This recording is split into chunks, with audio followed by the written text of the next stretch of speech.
da como o indivíduo interpreta a sua realidade. Então, o comportamento como sendo resultado das questões emocionais dele e observado tanto pelo nutricionista quanto pelos psicólogos ou pelos psiquiatras, que alguns também têm especialidade em análise do comportamento.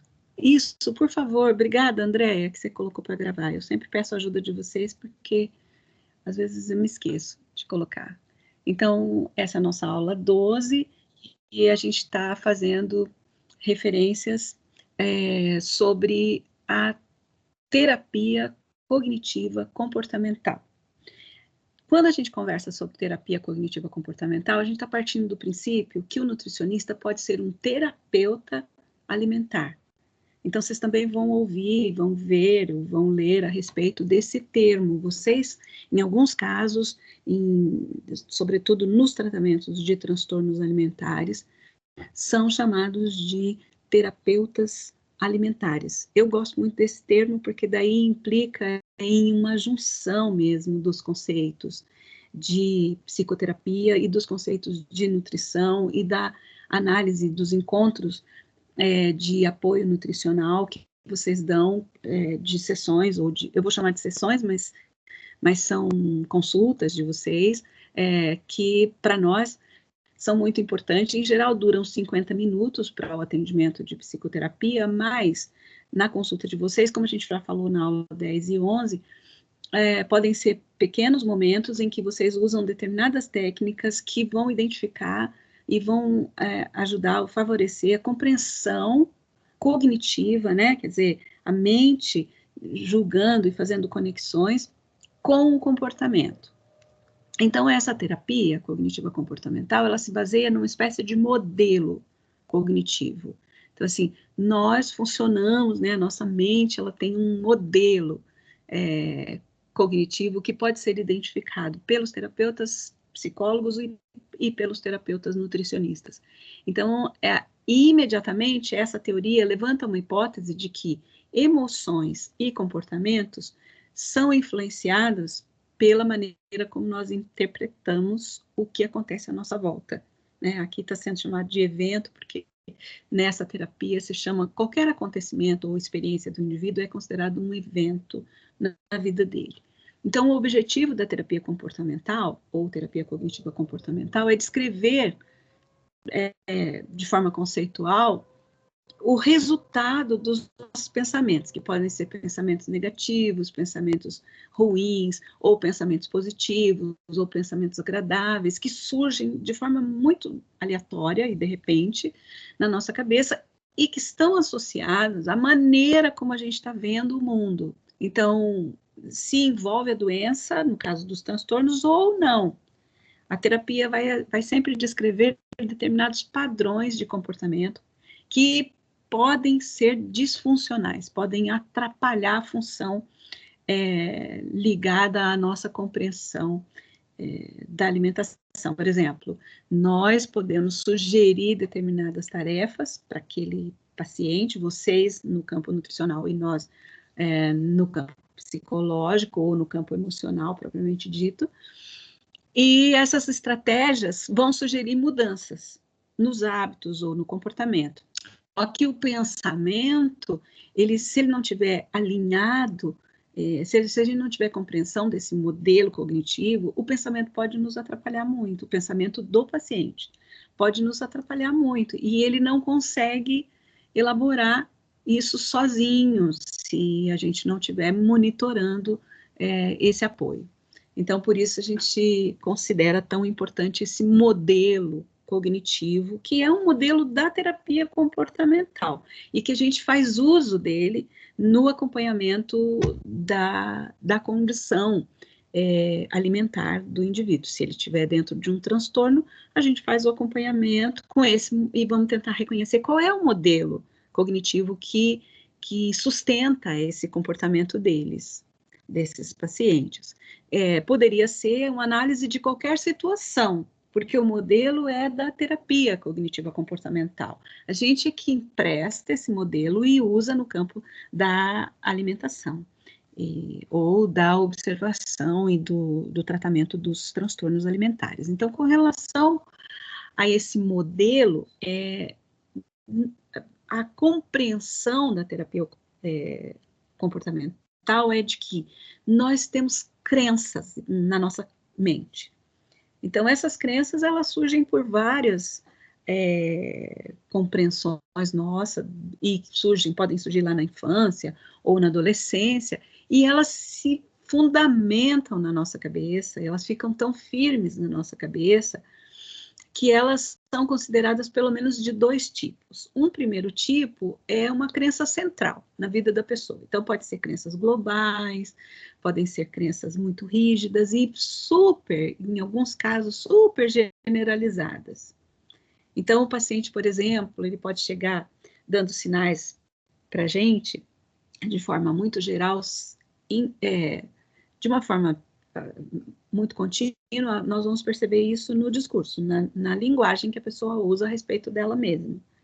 E isso você vai perceber na medida que você vai entrevistando esse paciente, tá? Então, você vai perceber, por exemplo, que ele usa expressões que dão sinais de que ele é muito carente, que ele é ineficiente, que ele é incompetente, que ele é fracassado, e ele não é muito bom nas coisas que ele faz. Ele vai começar a dar sinais de completo desamparo.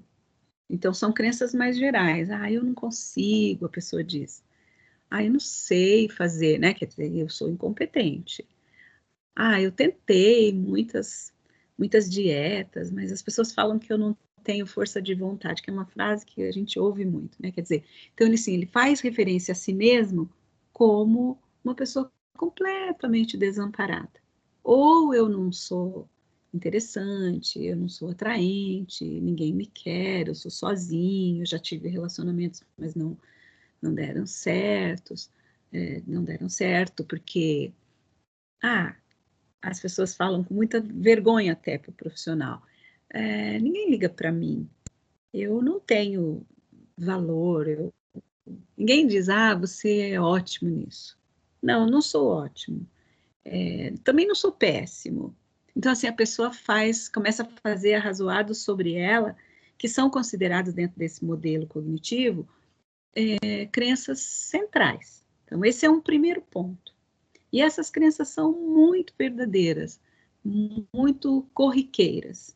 E nos textos de nutrição, sobretudo de nutrição comportamental, que é uma junção dessa observação dos pacientes no seu comportamento e nas suas práticas, são crenças que estão tão profundas no indivíduo que ele não consegue ir adiante. Então, assim, a ideia principal não é combater essas crenças, porque isso é uma tarefa do psicólogo, mas a tarefa do nutricionista é reconhecer essas crenças, para propor estratégias que vão atingir o entorno da pessoa.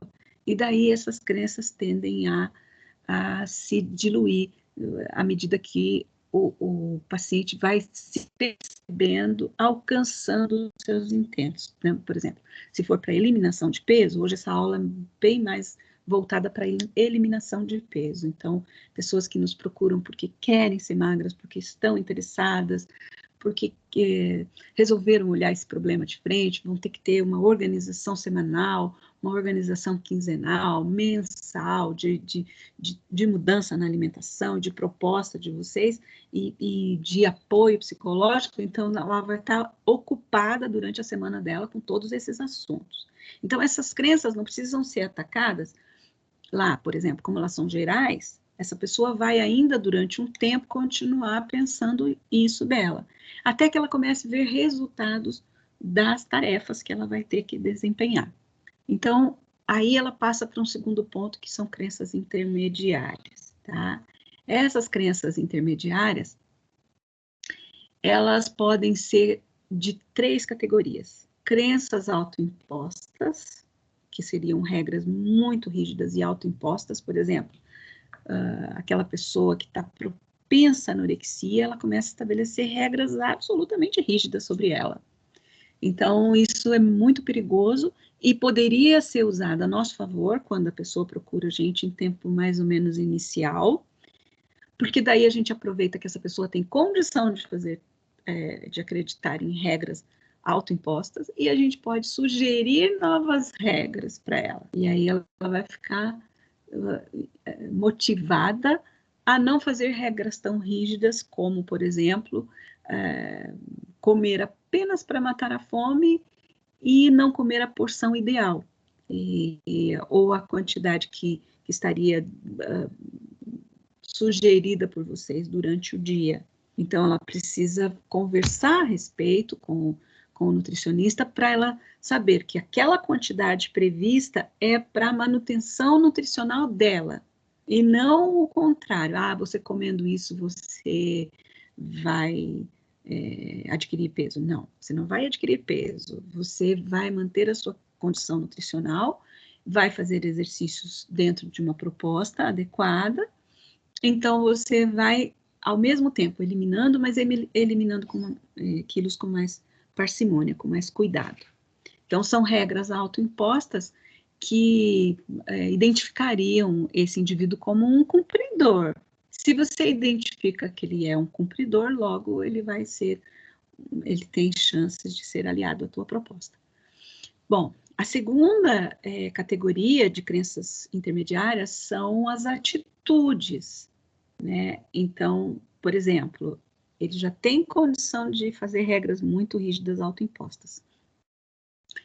E, às vezes, ele toma uma atitude em relação a um grupo de alimentos que seria muito bom se ele tivesse distribuído esse alimento durante a semana ou durante o dia, e ele não vai comer isso com compulsão, nem vai ficar com dietas, com jejuns muito longos, porque favoreceria o exagero, por exemplo, no uso daquele alimento. Então, quando a pessoa pensa assim, eu preciso evitar chocolate para ser magro, ele não precisa usar exatamente essa construção verbal. Ele pode pensar, comer chocolate, às vezes, pode não fazer diferença. Às vezes, de vez em quando, comer chocolate não tem nenhum problema. Então, e quem vai conversar assim com ele, nem sempre é o psicólogo, porque o psicólogo não tem condição de conversar sobre os alimentos. Ele tem condição de conversar sobre a atitude em relação ao alimento. Não é tarefa do psicólogo definir quais e como, e que hora, e a quantidade dos alimentos que a pessoa vai comer. Mas a sua atitude diante da proposta do especialista de nutrição, isso sim. Então, é sempre uma conversa associada. Conversar com o seu nutricionista para que a linguagem seja adequada em relação a qualquer tipo de alimento, inclusive as guloseimas, inclusive o chocolate e a sobremesa, etc. Então, suposições é uma outra categoria que o indivíduo já se programa mentalmente para dizer, não, se eu estiver acima do peso, eu vou ser desprezado. Se eu estiver obeso, eu vou ser desprezado. E, de fato, essa categoria de crenças intermediárias, ela é muito exagerada e ela é muito cruel. Desculpe a ênfase, mas ela é muito cruel com as pessoas que poderiam aceitar o corpo que tem, a condição genética que tem, a forma que tem, se não fosse essa força social tão exigente, tão exagerada, que faz as pessoas sofrerem tanto. Então, assim, a minha pergunta a essa altura aqui no slide 5 é assim, como nós já conversamos todo esse semestre, daria para a gente perguntar, a gente pode até discutir isso depois dessa exposição. O que leva as pessoas a interpretarem que ser magro é ser bonito, é ser adequado, é ser feliz? Olha só quantos termos a gente usa, e alguns são até filosóficos, para as pessoas interpretarem que vão ser gostadas. Porque não necessariamente, se a gente for discutir mesmo beleza, a pessoa de fato é bela. Então, assim, isso é uma construção social tão cruel E as pessoas identificam, não são só as palavras, sabe? As pessoas identificam a atmosfera que fica em volta dela quando ela é obesa. Quando ela está comendo junto com todo mundo. E é o olhar, e é a brincadeira, a piadinha que se diz. Então é extremamente cruel. Por isso, internamente, a pessoa tem uma crença difícil de ser rompida, difícil de ser quebrada, essa crença, de ser alterada, de que ela, se estiver acima do peso dela, as pessoas não vão gostar dela. Ou, então, pior, ela vai ser uma pessoa invisível. Ninguém vai prestar atenção nela, ninguém vai valorizar a sua presença, a sua condição. Então, é bem difícil, e esse modelo cognitivo, ele está dentro da cabeça das pessoas, e funciona quando uma crença central é uma espécie de esquema, e a pessoa só circula na sua mente dentro daquele esquema. Então, ela passa de uma crença central para uma intermediária quase que em tempo simultâneo. Uma hora ela está submetida a uma crença central, outra hora prevalece uma crença intermediária, e em qualquer situação, o pensamento dela vai ser automático, ela nem percebe que ela está pensando isso. Ela fica completamente inconsciente pensando essas coisas. E isso vai deixá-la absolutamente emocionada, né? Entristecida, aborrecida, estressada. Ela vai se colocar diante do profissional, diante de vocês, muitas vezes se sentindo tão incapaz, que todas as vezes que ela tiver que ir até vocês, até a nutricionista, elas podem sentir vontade de chorar e eventualmente vão chorar na tua frente. E você vai perguntar, obviamente, você tem feito os acompanhamentos psicológicos? Você tem feito as sessões? E a pessoa pode dizer a você assim, ó, sim, eu tenho e é muito sofrido. O que eu estou descobrindo está me fazendo sofrer, mas está sendo bom, porque eu estou descobrindo novas técnicas. Só que ela não percebe ainda que esses pensamentos são automáticos. De repente, ela já está se sentindo excluída, está se sentindo rejeitada. E, às vezes, quando ela conta para nós que ela tem um parceiro, que ela tem uma parceira, esta pessoa diz muitas vezes assim, quando nós começamos o nosso relacionamento, eu já era assim, eu já estava obesa. Isso nunca foi um problema para ela, isso nunca foi um problema para ele. Então a pessoa faz referência querendo dizer assim, eu não sou tão rejeitada assim, só que o sentimento é de rejeição que ela tem. Você vai identificar que ela se sente rejeitada. Mas ela fica tentando explicar para a gente racionalmente que ela não é tão rejeitada assim e que ela poderia ser muito mais feliz se ela se aceitasse, mas ela não tem condição de fazer isso sozinha. Então, esse modelo ele já está pré-existente na mente dela. E muitas vezes vocês vão identificar de forma muito corriqueira a maneira como a pessoa se refere. E, em geral, sob o ponto de vista psicológico, esta pessoa vai fazer referência a esses 3 aspectos aqui. Ao desamparo inicial, como a gente falou, ao desvalor e ao desamor. Isso já foi observado por muitos estudiosos do comportamento, e Beck coloca lá na teoria dele em 1995, frases que são muito apropriadas para você reconhecer se o indivíduo se sente desamparado. Às vezes ele usa o próprio termo mesmo, eu não consigo fazer as coisas porque eu sou muito sozinho, e eu me sinto muito perdido. Então, talvez ele não use o termo desamparado, mas você vai reconhecendo pela linguagem que ele está fazendo referência a desamparo. Então, impotente, não consigo resolver, não consigo controlar os desejos, as vontades. E se eu estiver morando sozinho, então ainda pior. Quando eu estou em grupo, as pessoas são muito rígidas, minha família é muito rígida, as pessoas cobram muito de mim. Então, pode ser que ele dê sinais, primeiramente, de desamparo. de desvalor, em geral, o valor que nós damos às coisas estão ligadas ao sentimento, ao que nós chamamos de afeto, né, na psicologia. Então, assim, se a gente usar o termo afeto, não parece que a gente está falando de sentimento. Mas se a gente disser para você assim, ó, gosto, não gosto, aí nós estamos falando sobre afeto e nos referindo ao sentimento que isso faz para a gente. Então, por exemplo, nós podemos gostar de um determinado alimento e nós vamos à feira e dizemos assim, ah, tá na temporada de tal alimento. Então, vocês como nutricionistas gostam de sugerir, olha, quando tiver na temporada de tal fruta, de tal legume, de tal, né, situação, você deve priorizar isso. E a pessoa vai lá na feira e ela sabe que ela tem uma lista que você sugeriu, mas ela diz, eu não gosto disso. Não importa que o milho tá mais barato e está na temporada dele, mas eu não gosto de nada com milho.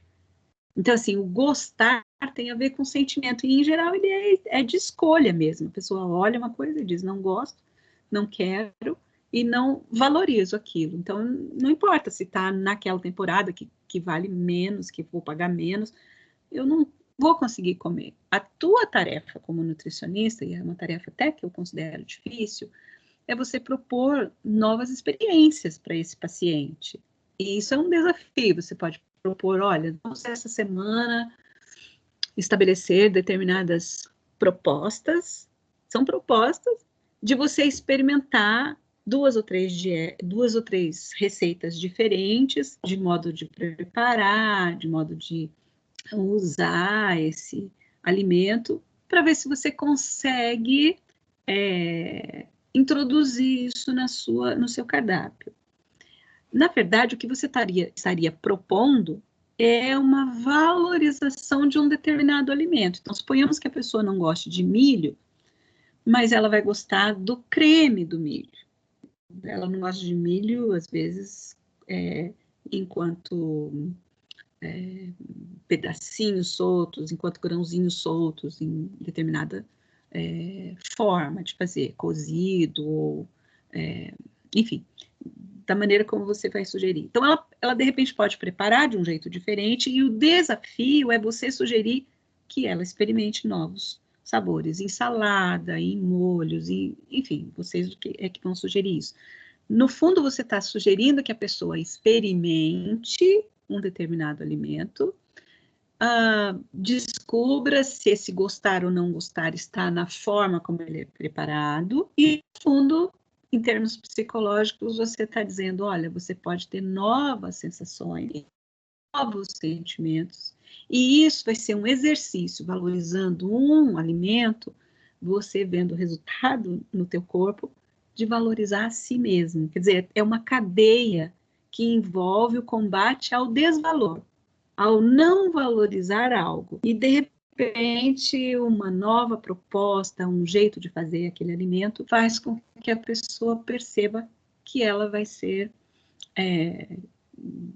mais valorizada, que ela mesma vai descobrir, tentei fazer e diga sinceramente para o nutricionista, não deu muito certo, não gostei muito, esse alimento a gente vai deixar para mais para frente. Não tem problema, porque vocês têm lá as condições de sugerir substituições para aquela pessoa, mas o que é que importa? É que você propôs uma tarefa para a pessoa, e ela vai estar focada nela mesma. E os psicólogos também vão estar trabalhando. Então, psiquiatras ou psicólogos vão estar trabalhando na mesma semana com ela. Então, como ela vai ter que, quando ela procura você, ela vai ter que se voltar para a compreensão da vida dela. Então, nós, com as nossas propostas práticas, nós vamos interferir na rotina do dia a dia, na maneira dessa pessoa se comportar diante do alimento, no feitio, na organização. Então, assim, por exemplo, digamos que na segunda-feira ela vai visitar você, na terça ela vai fazer terapia, na quarta ela vai fazer terapia ocupacional, na quinta, então ela está com aquela semana ocupada pensando a respeito da sua própria organização. E junto nas suas propostas nutricionais, você não só vai falar para ela organizar toda a cadeia de alimentos que ela vai consumir, como repensar as suas tarefas em relação a cada alimento. E aí isso envolve as compras, envolve a organização, o feitio do alimento, o preparo, né? Se ela for ortoréxica ou se ela tiver vigoréxica, ela vai procurar você muito sabida. Então, a tua tarefa é, olha, então nós vamos ter que lidar agora com essa supervalorização do alimento. Então, nós estamos no campo do que é valorativo para ela. Então, como você compreende bem, a gente vai te propor uma diluição desta junção de alimentos durante o dia. Então, por esta semana, nós vamos te propor fazer assim. E aí você vai dizer, porque você vai querer quebrar um pouco esse exagero do valor, né? Que se o tema é uma crença central de supervalorização, nós estamos no mesmo fenômeno. Quando a gente supervaloriza, a gente pode ter o extremo também. E aí a gente estabelece regras tão absurdas, tão altas, que a gente vai se sentir fracassado se não cumpri-las. Então a gente pode cair num outro exagero. Então, desamparo e desvalor são temas associados. A pessoa está se sentindo tão incapaz e ela ainda estabelece regras mais inatingíveis, ela vai se sentir mais incapaz ainda. Então, não tem problema que esses temas e esses termos são psicológicos, que o nutricionista use isso, de, olha, estou reconhecendo em você que você se sente muito desvalorizado.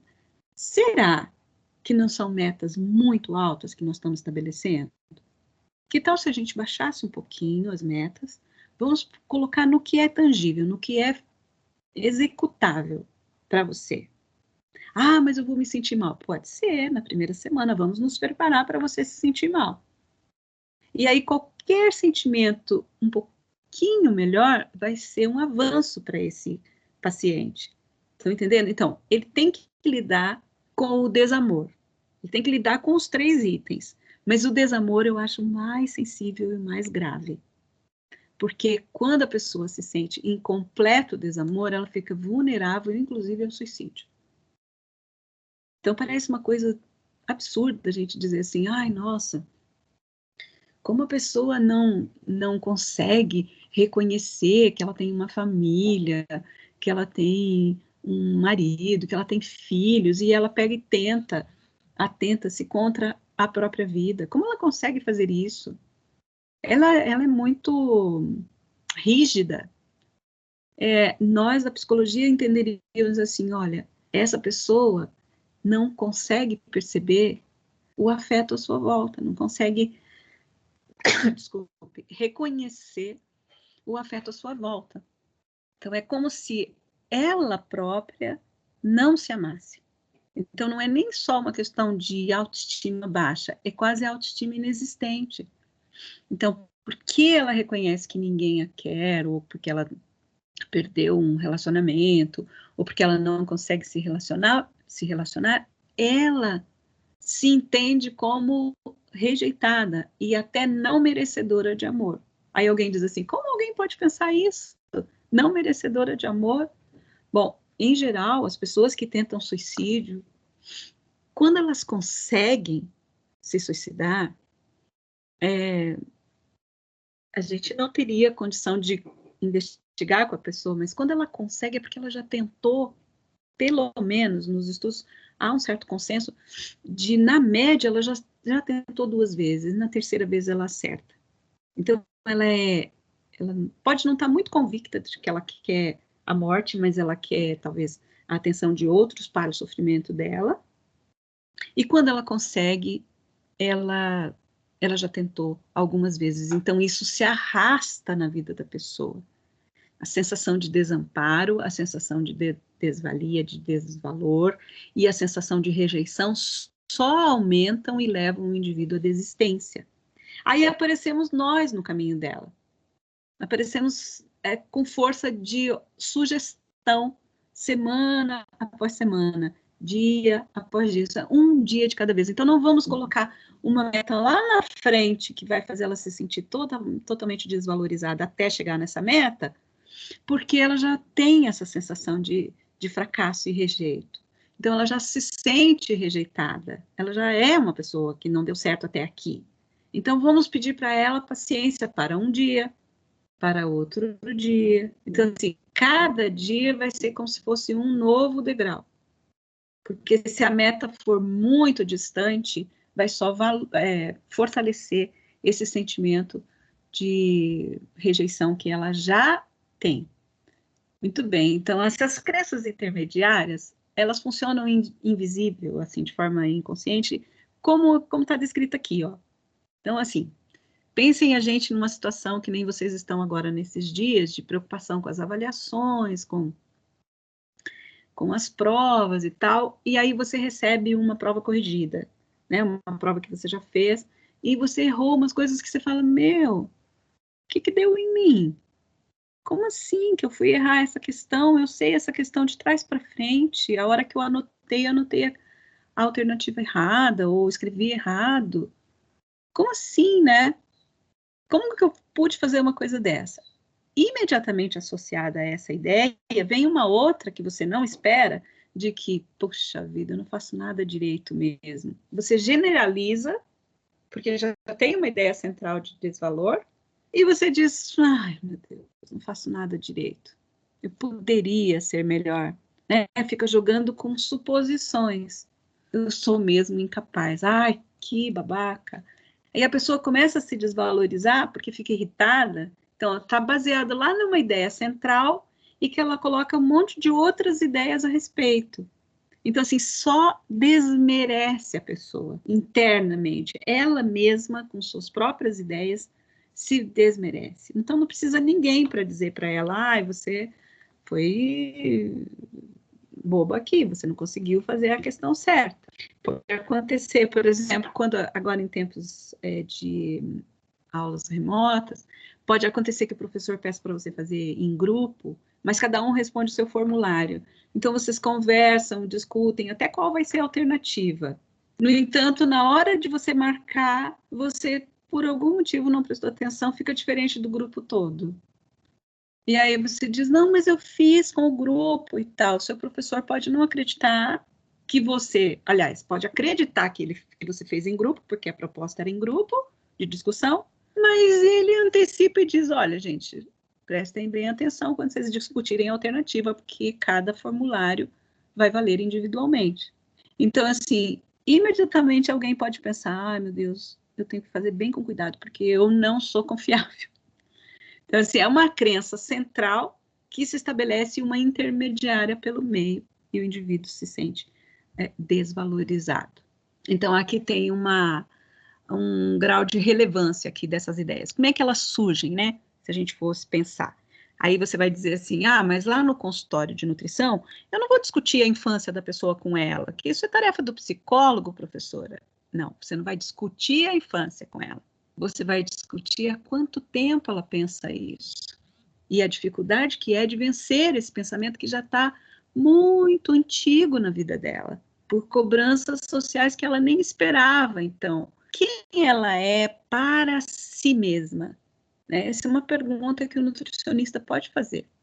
Você quer, investigue aí com você, né? Você pode dizer para o paciente, quem você quer ser para você mesmo? Você nem está dizendo, olha, não vamos nos importar com seu pai, com a sua mãe, com seu irmão, com seu primo, com sua irmã, com a sua prima que fez bariátrica, que está com um corpo maravilhoso. Não. Quem você quer ser para você mesmo? E você tem que esperar a resposta dessa paciente ou desse paciente. Quem você quer ser para você mesmo?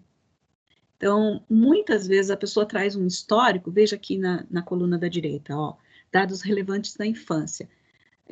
Mudanças, bullying, depressão, tentativas de suicídio na adolescência, são históricos que podem ser associados pela exigência social que essa pessoa vivia. Então, às vezes, a pessoa tem convivido com o pai, ou com uma mãe, ou com alguém da família, muito crítico, muito exigente, muito perfeccionista. Então, essa pessoa, esse paciente, nunca vai atender às expectativas de quem está em volta. Então, isso é muito desgastante. E ela arrasta isso pela vida. Então, assim, começou lá na infância, é relevante e vira uma crença central. Veja aí na coluna que está em cor-de-rosa, que está escrito crença central, sou inferior a todo mundo. Nunca vou conseguir chegar aos pés de quem está exigindo de mim certas atitudes. Então, assim, a crença intermediária é em relação à atitude que ela deve tomar. E essa atitude, se for de um grupo muito exigente, pode fazer com que o indivíduo se sinta ainda mais fracassado. E parece que isso é uma coisa corriqueira e simples e que o nutricionista não deveria interferir, mas os textos das autoras de nutrição são muito enfáticos em que vocês podem usar essa terminologia da terapia cognitiva comportamental para dizer, olha, nós vamos enfrentar esse comportamento e também esses pensamentos que atrapalham a nossa organização e nosso planejamento de alimentação para você. Você, paciente, é que tem que reconhecer quando esses pensamentos acontecem. Eles têm que deixar de ser pensamentos automáticos. Eles não devem mais ser pensamentos automáticos. Eles podem ser automáticos, mas o paciente tem que ser motivado a reconhecer esses pensamentos automáticos. Para daí a gente fazer trocas com essas estratégias compensatórias. Por exemplo, a gente tem lá os pacientes que estão com comportamentos compensatórios, ou fazer exercício demais, ou ficar longos jejuns e daí cair num episódio de compulsivo. Então, nós queremos evitar isso. Mas nós podemos usar estratégias compensatórias. Essas estratégias compensatórias são muito importantes, porque já que esses pacientes têm dificuldade e optam por comportamentos compensatórios, nós vamos transformar esses comportamentos em atividades prazerosas ou situações prazerosas. Então, nunca restringir totalmente aquilo supervalorizado pelo paciente. Ah, eu gosto muito de chocolate. Tá bem. Então, nós não vamos restringir totalmente o chocolate, mas nós vamos conversar sobre as porções de chocolate que nós vamos comer, ou durante a semana, ou em que dias, em que situações que nós vamos comer esses alimentos. Então, isso vai ter que ser conversado frente a frente. Lembra quando a gente falou daquela lista de gosto muito, de gosto médio e não gosto nada?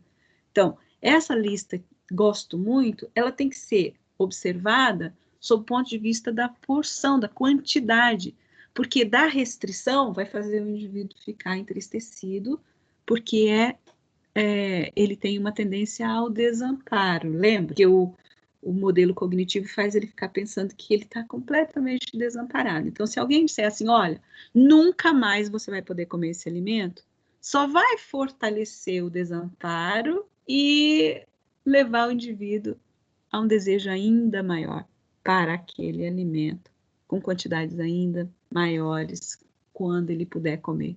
Então, ao invés dele comer um quadradinho do chocolate, ele vai comer a barra inteira. E ele vai se sentir muito mal e ainda mais desamparado, ainda mais incapaz, ainda mais fracassado. Né? Quanto mais vezes isso tiver distribuído entre a alimentação dele em pequenas quantidades, diluído durante o dia ou durante a semana, menos necessidade ele vai ter de comer, principalmente escondido dele mesmo ou de vocês, para não para boicotar o seu planejamento, né, de novos comportamentos. Então, a gente vai falar de uma situação específica citada no texto da Marlia Varenga, que é um caso clínico bem interessante, assim. Então, é uma mulher de 32 anos, professora, com IMC de 31. Então, o diagnóstico é de obesidade, gastrite e depressão, ambos qualificados. Quer dizer, já foi diagnosticado, tem comportamento assim que representa a gastrite e que representa os episódios que aumentam de compulsão, que aumenta a obesidade, e também motivado por sentimentos e principalmente comportamento e sintomas de depressão. Tá? Então, como é que foi o desenvolvimento desse quadro? Então, a mãe dessa paciente, durante a vida dela, fez muitas dietas e foi muito restritiva em casa. ao consumo de doces, alimentos que a mãe considerava calóricos. E um detalhe extremamente impositivo, que era proibir a essa paciente, né, com a sigla aqui do nome dela sugerido, que ela não podia ir nem nas festas na infância, porque as festas sempre tinham doces e comidas que ela não deveria comer, e nem assim ela teve uma infância de uma criança magra. Quer dizer, a preocupação da mãe fazia com que essa criança comesse muito quando ela pudesse comer.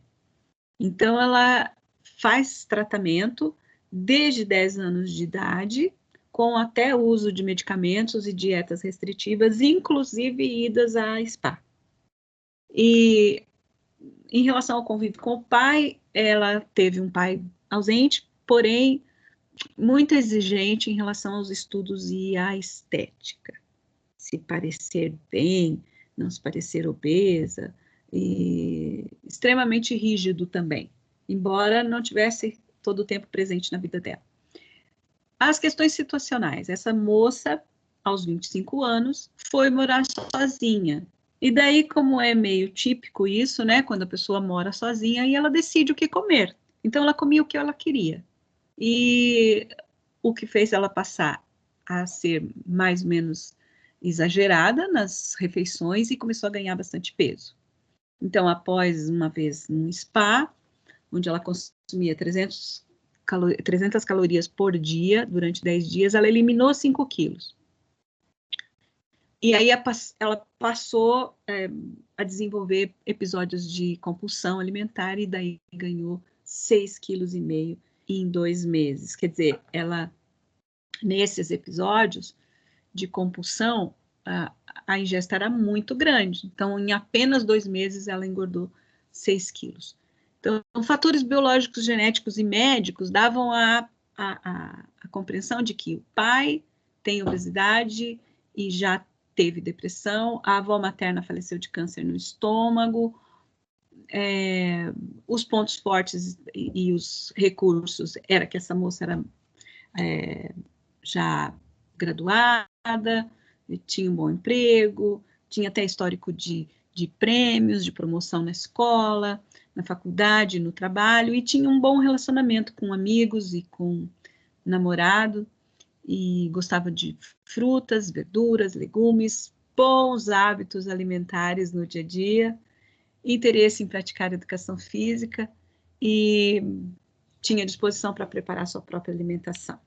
A contradição é que um paciente pode pensar que ele tem bons hábitos alimentares, mas ele tem, às vezes, dificuldade de perpetuar esses bons hábitos, ou em outras palavras, que isso se torne um hábito de fato, né? Então, e que sejam bons, porque às vezes o comportamento interfere de tal maneira que os hábitos poderiam ser bons, mas eles têm lá uns complicadores, né? Então, por exemplo, o uso de líquido durante as refeições, com líquidos açucarados, ou uso de sobremesas, que a pessoa sempre diz, hoje é o último dia que eu vou comer sobremesa, e daí passa 2 dias, não, o último dia é hoje. Então, ela começa a estabelecer determinadas práticas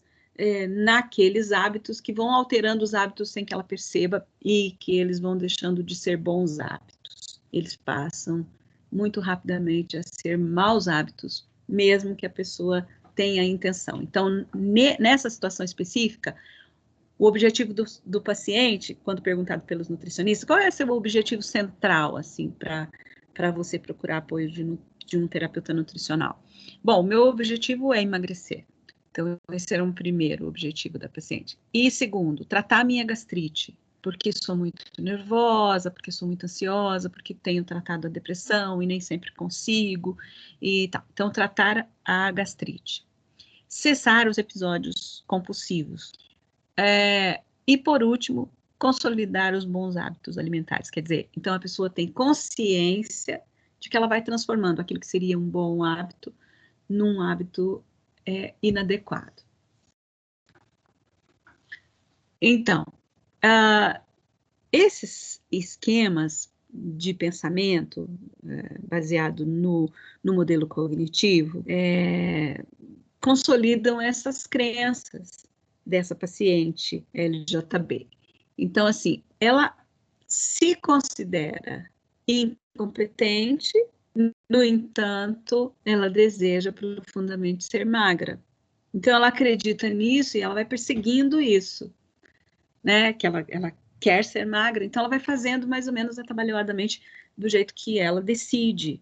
Então, ela decidiu morar sozinha e teve o complicador de ter liberdade para fazer os alimentos e não ter mais a pressão de pais ou de aliados da família para que ela comesse menos ou que ela fosse sempre motivada a comer menos. Então, ela resolve fazer dietas rigorosas com o plano de emagrecer. Então, assim, a hipótese de trabalho discutida aqui nesse texto da Marlia Alvarenga, vocês vão observar, se quiserem fazer a leitura do capítulo, essa aula está sendo discutida no capítulo 12, 13 e 14. É a junção dessa discussão de caso de que qual seria a melhor hipótese multidisciplinar para o trabalho com esta paciente. Então, assim, em forma de pesquisa, esses autores colocam, olha, evitar situações que sejam temidas pela paciente. Então, um plano de trabalho, uma ideia de trabalho é que, se essa é uma paciente que quer emagrecer, então não se deve favorecer situações que ela vai aumentar a ingesta de alimentos que ela não deveria comer ou que ela deveria substituir. Então, por exemplo, ela tem que ser instruída como ela vai enfrentar essas situações temidas.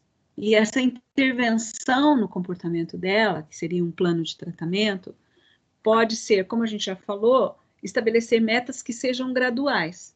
Né? Então, nós não podemos de cara estabelecer uma meta na primeira sessão desse paciente que ele vai eliminar determinadas coisas se são coisas que fazem parte do dia a dia dele. Por exemplo, eu estou citando sempre a ingesta de líquido com as refeições, e isso, de certa forma, há muita discussão no campo nutricional de pessoas que adotam, pessoas que não querem que se adote, pessoas que são absolutamente contra.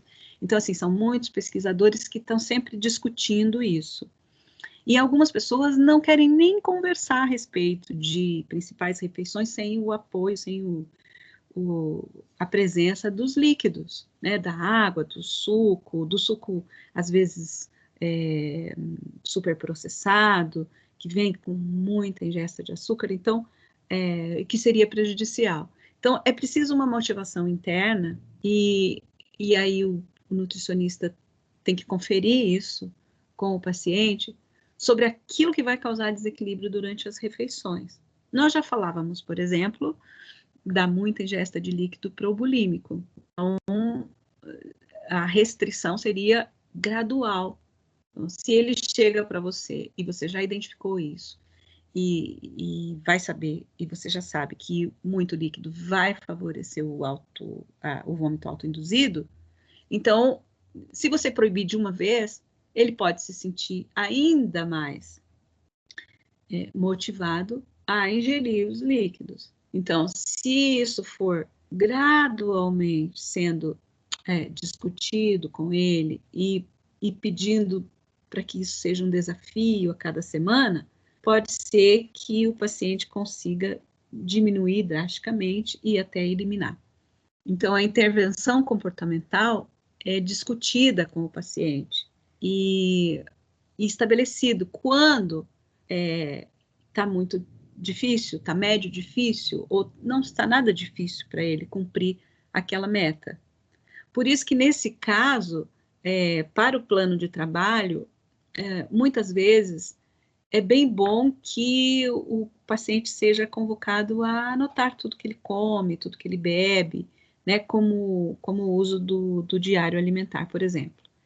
E a educação nutricional, essa eu acho também muito importante, porque nem todos os pacientes têm a sensação clara de que eles estão com fome. ou que eles já chegaram a um ponto que não deveriam comer mais, porque já estão saciados. Então, é a ansiedade, muitas vezes, que faz o indivíduo comer ainda mais, sem passando por cima dessa sensação de saciedade. Então, assim, em alguns casos, é citado na literatura nutricional de que a pessoa nem identificou a sensação de fome, porque, na verdade, ela talvez não tivesse fome, tivesse mais sede do que fome. Então, ela toma tão pouca água que ela não identifica que ela está com sede mais do que com fome. Então, isso é muito interessante ajudar o paciente a reconhecer essa sensação. E essa é uma tarefa que implica em dizer ao paciente que ele precisa de um policiamento interno, um policiamento mental, que ele precisa se concentrar para ele evitar pensamentos que são inconscientes e que ele começa a agir sem nenhum controle. Então, é preciso reconhecer que tipo de sensação ele tem quando ele tem fome. E eu diria um pouquinho mais, baseada na experiência psicológica, que essa identificação dessa sensação passa também pela observação. Se eu tenho fome, que tipo de reação eu tenho e como eu me comporto quando eu estou com fome, com muita fome, quando eu tenho que prestar atenção em mim e que tipo de emoção eu tenho com relação a experimentar ou a usar determinados alimentos.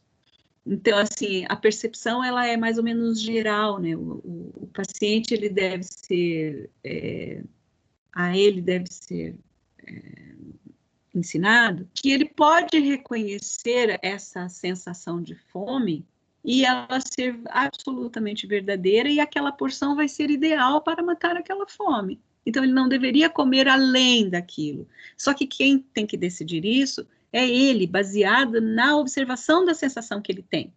E isso, para algumas pessoas, gente, vai ser uma completa novidade, porque a pessoa não está acostumada a prestar atenção se ela tem fome ou não. Nós vivemos dentro de uma cultura que nós temos que tomar, para algumas pessoas, temos que tomar café da manhã às 7 da manhã, comer ao meio-dia, o almoço, e jantar às 6 ou 7 da noite. Em alguns casos, jantar à meia-noite, 11h30, quando as pessoas fazem cursos ou faculdade à noite. Então, veja quanto tempo essas pessoas ficariam sem nenhum outro alimento. No caso de fumantes ou no caso de pessoas que fazem uso de bebida alcoólica, ainda é muito mais preocupante, porque o indivíduo fica, às vezes, toma um café preto e não se alimenta pela manhã, fuma durante o dia, durante a manhã, não bebe água e vai almoçar ao meio-dia. Aí ele come um volume enorme de alimento, às vezes come sobremesa, fuma de novo, bebe bastante café e vai jantar às 7, 8 da noite. Se ele fizer associação com o uso de bebida alcoólica, às vezes ele bebe e não come. E daí vai reconhecer que poderia ter comido alguma coisa lá pelas 11, pelas 10 da noite. Quer dizer, uma coisa completamente contra o indivíduo e que vai promover sensações de desnutrição, de cansaço, e muitas vezes vai fazer um resultado, vai dar um resultado de psicologia contrária. Como é uma psicologia contrária? O indivíduo acha que está bem, feliz, fazendo assim, mas na verdade ele se sente entristecido, melancólico, com pensamentos ruins, e ele não associa, se você não der uma pista para ele, que isso pode ser sensação de fome, é sensação de desnutrição, e que o indivíduo está se sentindo tão prostrado, e ele troca isso pelo vício do cigarro, pelo vício da bebida, e nunca faz ingesta de água, quer dizer, uma rotina que ele precisa de conscientização, que ele precisa prestar atenção naquela percepção das sensações dele. Por exemplo, toda vez que ele sente fome e ele fumar um cigarro, ele confunde a observação da sensação dele. Então, muitas vezes a pessoa diz que precisa fumar não sei quantos cigarros por dia. Na verdade, ela precisa daquela sensação que ela tem na boca e nos lábios, além da necessidade química, né? Aí essa é uma outra discussão. Mas ele precisa daquela sensação de que ele tem algo na boca. Então, ele substitui o que poderia ser uma boa alimentação, uma boa organização nutricional, por todos esses comportamentos que não o deixam perceber as reais sensações que ele tem. E outro problema também com o fumante é que a sensação palatável também se altera muito, né? Ele não, às vezes não sente os sabores como ele deveria sentir. Então, o tabagismo, ele é muito traiçoeiro, né? E ele faz o indivíduo ficar confuso nas suas sensações. Terceiro ponto é que o nutricionista vai ter que trabalhar ajudando o paciente a reconhecer os pensamentos automáticos e negativos, né? Nesse caso, também seria uma coluna muito importante que deveria estar no diário de alimentação das pessoas. Então, assim, poderia estar lá descrito, né, que tipo de sensação e de pensamento negativo ele teve, ou em relação àquele alimento, ou durante o dia, que ele reconheceu que veio um pensamento ruim, então ele vai escrever. À medida que isso vai passando, o diário vai dando sinais de quantas vezes essa pessoa pensa assim, e quantas vezes ela pode reconhecer isso e, de propósito, pensar uma nova proposta para si mesma. Quer dizer, interferir na organização do pensamento dela. O pensamento pode ser automático, mas não quer dizer que ele vai ser sempre percebido pelo indivíduo. Então, quando ele começar a ser percebido, aí o indivíduo tem chance de pensar novas coisas, né? Trocar um pensamento negativo por um positivo, mesmo que ainda não seja muito real na vida da pessoa, né? E no quarto ponto, essas crenças esquemáticas, principalmente dessa paciente citada, era que os nutricionistas planejassem desenvolver habilidades que essa paciente pudesse promover para si mesma. Então, fazendo escolhas alimentares, sozinha depois de já ter sido instruída, usando técnicas de percepção desses pensamentos ruins, buscando soluções para problemas. Então, são técnicas que são utilizadas pela teoria cognitiva comportamental e que os nutricionistas podem fazer uso. Tá? Esses capítulos do texto em papel da Marlia Alvarenga está desde a página 301 até a página 328, que é o capítulo 12. No download, eu acho que é capítulo 13 e 14, tá bom? Então, assim, vocês podem olhar como é que os autores sugerem o uso dessas técnicas. Então, eu estabeleci 3 aqui para a gente conversar, só para a gente citar como sendo as mais utilizadas. Então, por exemplo, as metas, que são as tarefas graduais, que a gente já citou, que devem ser pensadas semana após semana, no início de um tratamento, por isso precisa do apoio monitorado de vocês, e o indivíduo vai começar a fazer listas, né? O paciente pode fazer listas de dificuldades, por exemplo, você vai propor uma tarefa e vai dizer, olha, a minha sugestão é que essa semana você observe qual é a tarefa que você teve mais dificuldade. Por exemplo, vamos tentar não comer açúcar durante a semana inteira, esse açúcar branco. Então, vamos ver se você tem condição de eliminar totalmente o açúcar branco da sua vida. Aí a pessoa resolve escrever lá no diário dela assim, que ela conseguiu ficar sem comer doces, por exemplo, balas, chocolate e tal, mas ela não conseguiu tirar o açúcar branco do café. Então, assim, uma dificuldade absurda. Então, ela gosta de tomar café, mas ela gosta de tomar café com açúcar. Aí você sugeriu, por exemplo, o uso do adoçante. Aí ela diz, tá, então essa semana vou tentar com o uso do adoçante. Aí a pessoa diz, olha, consegui ficar com as frutas, consegui ficar com as propostas que você fez, mas impossível colocar o adoçante no café. Então, assim, é uma meta, muito difícil. Por quê? Porque o paladar dessa pessoa não suporta. Então, o que que vai fazer? Ah, não, vai ficar tomando o café sem açúcar, ou vai deixar de tomar café. Não, seria uma tarefa muito exagerada para quem está assumindo que não consegue. Então, a proposta é ou diminuir o tanto de açúcar, ou vocês vão ser criativos para propor alguma coisa do tipo, diminuir um pouco do açúcar, diminuir a quantidade de café, ou gradualmente vai tirando esse açúcar, até o ponto da pessoa conseguir tomar o café sem açúcar nenhum, ou, enfim, com 1 ou 2 gotas de adoçante. Quer dizer, é gradual no sentido de propõe uma coisa essa semana e não se sente super culpado, ou o profissional não atribui culpa a essa pessoa de forma exagerada, porque ela não tentou, ou porque ela tentou e não deu certo. É graduado no sentido, vamos fazer assim essa semana, vamos ver como é que você responde, faça as colunas do que foi difícil, e nós vamos olhar e vamos mudar isso para a semana que vem. Quer dizer, a possibilidade de mudança já dá uma segurança para a pessoa.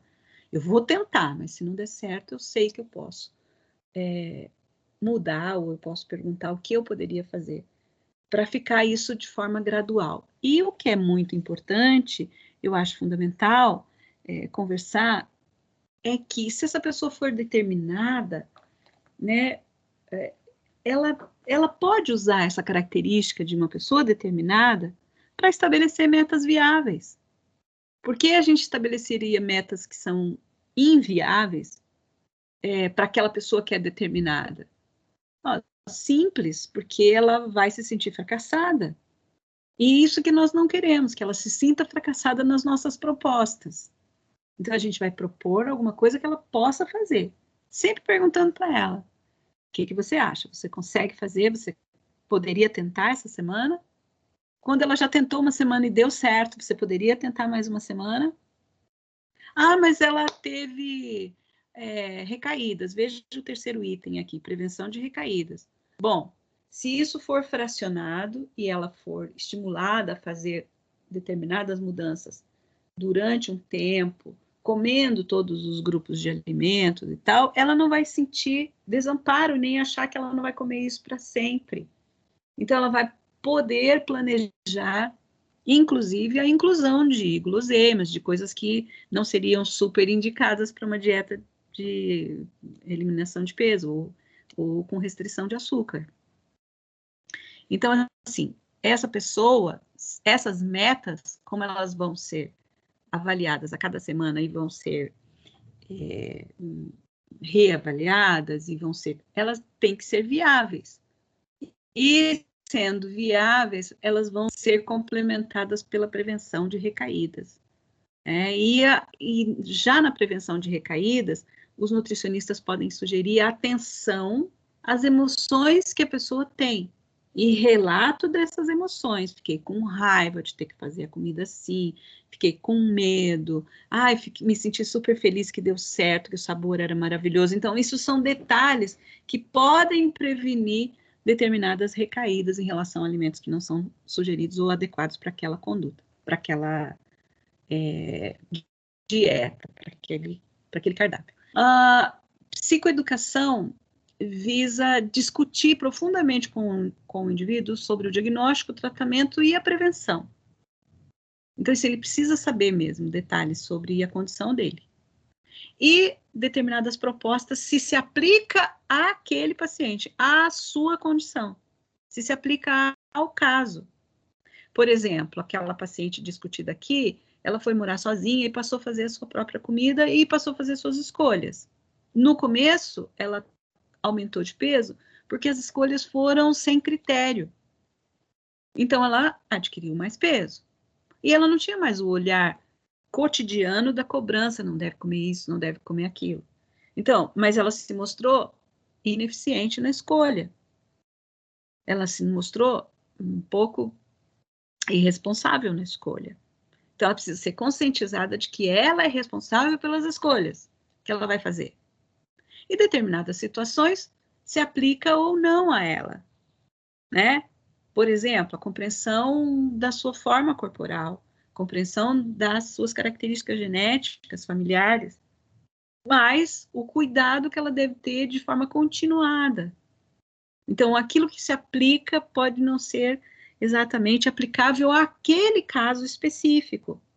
Por isso, o diário alimentar é tão importante para os nutricionistas avaliarem a condição do paciente. E, por último, uma lista que é trazida na literatura nutricional de muitas outras técnicas que são sugestões da terapia cognitiva comportamental. Por exemplo, a troca de papéis, né? Então, assim, durante a sessão de apoio nutricional, o paciente pode, o nutricionista pode propor ao paciente que ele é o paciente e que o paciente vai se ouvir falando, né? Vai ouvir o nutricionista falando, ó, vou falar umas frases suas. Ah, mas eu não sou competente. Ah, eu não consigo. Qual é a sugestão que você me daria? Então, assim, colocar o paciente como se ele estivesse diante de si mesmo, ouvindo as frases que ele fala. Funciona muito e é muito divertido que ele vai, nesse jogo, percebendo quantas coisas ele mesmo se boicota. Treino de solução de problemas, isso é uma técnica utilizada em quase todas as profissões, todas as práticas de trabalho e de situações analisáveis, e que você estabelece um problema para esse paciente diante da alimentação dele, e ele tem que propor uma resolução desse problema. Então, ele tem que propor para ele mesmo como ele resolveria esse problema. Vamos supor que você identificasse, como nutricionista, um problema relacional, familiar. Ele vai ter que dar uma sugestão. Não quer dizer que ele, seguindo essa sugestão dele mesmo, ele vai conseguir resolver o problema, mas pelo menos ele consegue conversar com você sobre o problema e ouvir qual seria uma possível solução. Outra proposta de solução de problemas é vocês perguntarem para ele quem é que faz as escolhas dos alimentos que vão ser servidos à mesa e que proposta ele teria para resolver com solução de problemas a não apresentação de determinados alimentos que são prejudiciais a ele. Aí ele vai dizer, mas quem faz as compras é minha mãe, ou minha esposa, ou quem já traz as coisas prontas. Que solução você sugeriria para que isso não viesse pronto a você e que você fosse respeitado nas necessidades de alimentos diferentes que você precisa? Então, isso faz com que o indivíduo tome uma posição em relação aos alimentos dele. Outra é a reversão dos hábitos, quer dizer, o indivíduo, é aquele exemplo que a gente deu de adoçar o suco, adoçar o chá, né? Como é que ele vai reverter esse hábito? Né? Talvez utilizando determinadas frutas que não sejam tão frutas que para fazer os sucos, ou que não sejam tão... Primeiro que os sucos não sejam processados, mas que esses sucos in natura sejam com frutas que não tenham tanto teor de açúcar, mas que sejam mais ou menos doces a ponto de não ter que se colocar açúcar branco. Então, assim, não deixa de tomar aquele suco, não é restritiva a proposta, mas uma nova maneira de lidar com o uso do açúcar. A distinção entre pensamentos e fatos a gente já falou a respeito, né, do modelo cognitivo. E análise de custo-benefício, aqui é muito de diálogo, de conversa e de pergunta aos pacientes, mas olha, veja quanto nós já evoluímos até aqui. Valeria a pena perder toda essa conquista por episódios de compulsão, por exemplo? Então, é fazer reflexão com ele. Olha, todo o empenho que você está fazendo, toda semana você está voltado para essas buscas, para a organização da sua vida, veja o que nós já conseguimos, né? Então, essa é uma técnica de análise mesmo. Né? E essa técnica do advogado de defesa, aí eu acho sensacional que você se posiciona na de ser um ativo defensor da tarefa do seu paciente. Então, você vai defender, olha, veja que você pensou aqui que você não consegue e você conseguiu tal e tal avanço, você só não está prestando atenção. Mas eu vou fazer você perceber isso, ó, veja. Então, você vai defendendo o paciente e nunca o atacando. Nunca o atacando. Você só reconhece aquilo que ele conseguiu fazer de bom na dieta, de bom no exercício. Eu não consegui fazer os exercícios 3 vezes na semana. Quantas vezes você fez? Eu fiz só uma. Então, nós já vamos ficar felizes, nós já vamos comemorar que você fez 1/3 da proposta. Então, nós vamos trabalhar agora na direção de fazer um pouquinho mais, né? Vamos comemorar, você já conseguiu vencer a batalha de não fazer nenhum dia, né? Porque é uma batalha, para quem não consegue fazer exercícios, fazer um dia, nossa, que coisa boa. Então, assim, você vai defendendo o paciente de todas as maneiras que você achar. É sempre um olhar mais generoso, assim, com o paciente, né? Só temos que tomar cuidado que o advogado de defesa não pode defender o seu paciente naquilo que contribui para manter o transtorno, né? Olha, que bom, você está tomando 3 litros de água por dia. Pois é, mas ele era aquele bulímico que a água facilita o vômito, né? Não vai dar, né? Ou então é aquele anoréxico que quer tomar água trocando por uma refeição. Então, não vai dar para reforçar isso, né? Então, vai ter que mudar isso. Vai ter que sugerir que mude e vai ter que ser bem rígida essa mudança, né? Então, não podemos passar de 3 litros para 2 copos. Como assim? Ele não vai conseguir fazer isso? Pois é, mas se ele estiver orientado, se ele estiver policiando os seus pensamentos, ele vai falar da dificuldade que é diminuir drasticamente. Então, nós vamos ter que pensar, talvez, uma proposta de solução de problema. Como você resolveria isso? Porque é preciso ouvir desse paciente quais são as disposições que ele tem no enfrentamento do transtorno. Tá? E novos comportamentos para evitar pensamentos negativos. Pensou uma vez negativo, a tarefa é pensar 2 pensamentos positivos a respeito de si mesmo. Pensou de novo negativo, a tarefa é pensar 3, e vai aumentando gradativamente, como se fosse um jogo. Eu não faço nada direito. Opa, pensei uma coisa negativa. Deixa eu achar uma coisa que eu fiz direito. Hoje eu cuidei dos meus cabelos. Hoje eu tomei um banho longo e lavei bem os meus cabelos. Todo mundo lava o cabelo? Não. Aí agora eu tenho que pensar uma coisa que eu fiz bem.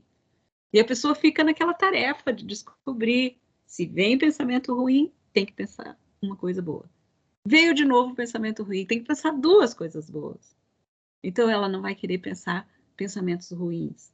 Porque ela vai ter dificuldade de achar pensamentos bons. Vai ter que ser sincera nisso. Então, é uma maneira de educar o próprio pensamento. Mesmo que ela queira pensar, sou muito não cumpridora das minhas coisas. Não, mas eu já cumpri pelo menos isso. Eu não fiz uma alimentação, não gostei da receita tal. Não, mas eu uso sempre os temperos. Deixa eu ver se eu posso trocar um tempero aqui. Então, substituir e não eliminar totalmente o pensamento negativo, porque ele vai sumindo gradativamente à medida que a pessoa vai vendo os resultados. Acho que é isso. Tá bem? Alguém quer fazer uma pergunta? Quer sugerir uma coisa? Quer propor? Quer perguntar? Estou à disposição.